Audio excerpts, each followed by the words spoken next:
Hi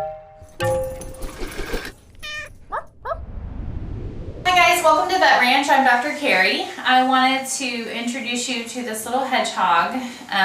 Let me give you a brief synopsis of this little guy's history. He was actually found in an apartment. People had moved out and the maintenance people saw a box in there and they just thought the box was just junk. They left.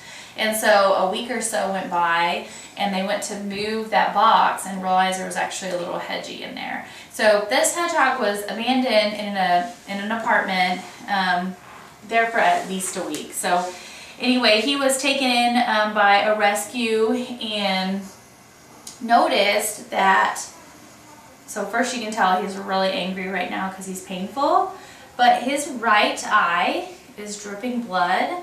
And I cannot tell what's going on right now because he is not going to unroll for me because he's very painful and super ticked off. Here he comes. It's okay, buddy. It's okay.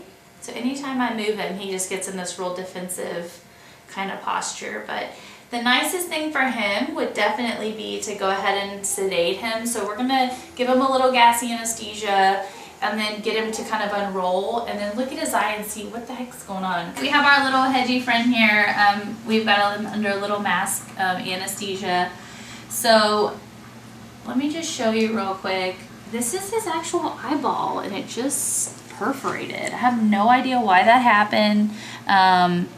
You know, he had an injury when they got him possibly and it just ruptured. We don't know, but I know that we've got to get it out of there. There's that eyeball, it doesn't even look like an eyeball anymore. So it's just bleeding and causing him pain.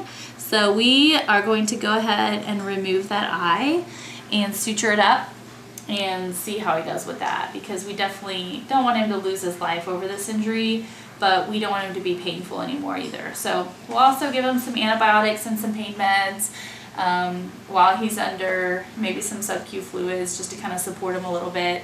And then we're going to keep a close eye on him for the next several days. This was definitely the tiniest eye removal I've ever done. So here's kind of some 2 sutures in his eye, whereas I packed in some stuff called biosponge to kind of help with preventing infection and stopping bleeding. So we're going to wake him up now. We also gave him a couple injections kind of subcutaneously, 2 for pain and 1 as an antibiotic.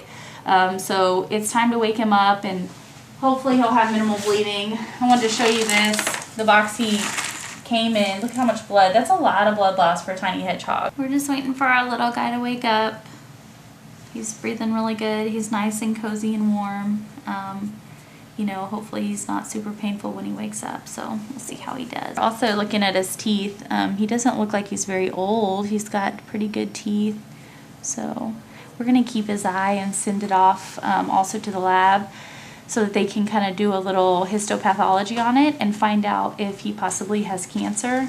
That could definitely be the cause of his eye. And in hedgehogs, you always want to rule out cancer because they just get cancer at a very young age. We're feeding our little hedgehog friend some treats. This is how I lure him out to be able to look at his eye.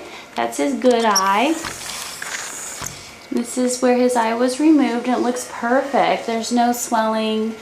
It looks like it's starting to heal great. It's been 3 days since surgery and our little hedgehog is doing great. He's running around and active and he's eating and drinking. So we are going to go ahead and send him home and call him a success. On behalf of my little hedgehog friend, we just want to say thank you guys for your donations that let us save this little guy. He kind of came to us through a tragic situation where he was abandoned. So he really is coming out of his shell and kind of eating from our hand, and he loves snacks, so that's kind of how we won him over. He's looking for his little meal. So thank you guys. Sometimes when you're feeling young and you're feeling tough and you're all caught up but you don't walk right.